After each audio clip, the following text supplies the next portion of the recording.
Hindi na mga tuhod ko. Wala, okay na okay. Pag alam mo wala nang laman yung tiyan mo, tapos nag-grind na, biglang parang merong acid na umaakit sa throat mo. So, sa barley, wala akong naramdaman na gano'n. Ay, masyado namang mahusay itong barley na ito.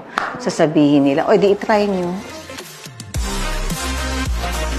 Lorna Tolentino is a mother, a lola, an actress, an entrepreneur, 50 plus years in the industry. Current project ko is Batang Quiapo. I'm Amanda Salonga sa Batang Quiapo. Ang hirap mag-maintain ng weight pag nasa senior year ka na, mas mabilis kang tumaba siguro dahil humihina na yung metabolism mo. And then, syempre, yung health mo, kasama rin yon, merong deterioration, hindi naman pwedeng hindi. Lahat na ng klaseng diet na try ko na.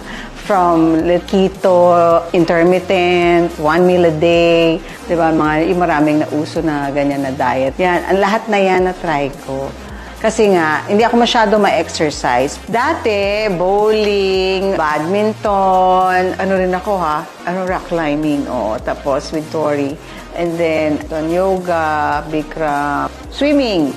Pero ang exercise ko before last ko was like 2019 yoga, Bikram yoga.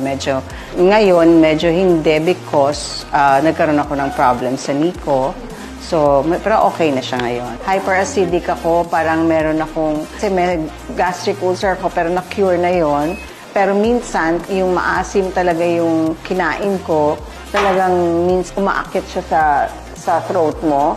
Pag alam mo wala nang laman yung tiyan mo, tapos nag-grind na, biglang parang merong acid na umaakit sa throat mo. So, barley, wala akong naramdaman na gano'n. Ay, masyado namang mahusay itong barley na ito.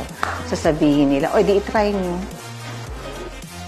A friend, biglang nagpadala, so, trinay ko.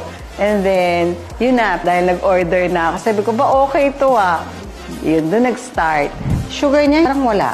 Yun, so, okay siya sa akin. Okay yung barley sa akin. Nung trinay ko siya, kasi mas effective siguro siya sa akin dahil yun yung first na iniinom ko. Bago ako uminom ng mga gamot, yun muna yung iinumin ko. So, meron na akong pang-kontra parang may fiber nang pumasok sa stomach ko.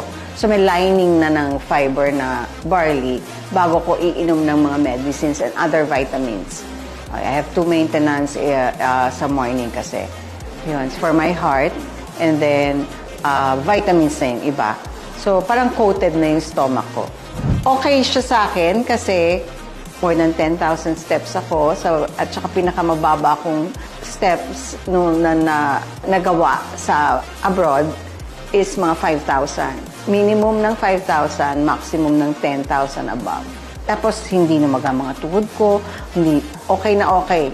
So, I think, malaking bagay din na meron kang organic na tinitake. Kasi parang vitamins na rin siya And yung hyperacidity ko, isa pa nakatulong sa akin yung barley. I highly recommend it. It works for me. I don't see any negative effect ng barley. Only the positive side of it. Wala siyang negative. It's all positive nga. Pwedeng good lang, better sa'yo, sa akin kasi best So, siyempre, yung sinasabi nila, life is too short. So, yung importance is alagaan mo yung sarili mo, ka magkasakit, and siguro malaking tulong yung mga bagay na iniinom mo, ginagawa mo sa buhay mo. Live a healthy lifestyle is yun ang pinaka-the best. Hi, I'm Lorna Tolentino and I choose JC.